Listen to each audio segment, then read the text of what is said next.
If you're a science enthusiast, then you need to hear this. Could a high note really make a glass explode? Let's find out. Number 1, resonance, your secret weapon.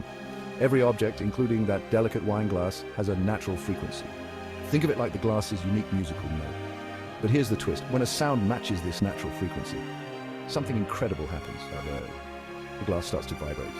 Imagine tapping a tuning fork and seeing everything around you shake. That's resonance in action. Number 2, materials matter. Each glass is made of different materials with unique resonant frequencies. So when a sound matches these frequencies, you guessed it, the glass starts to dance. And finally, number 3, the power of volume.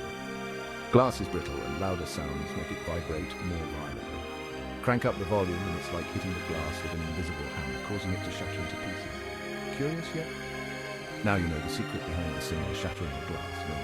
It's all about finding that perfect pitch. Stay tuned for more mind-blowing science.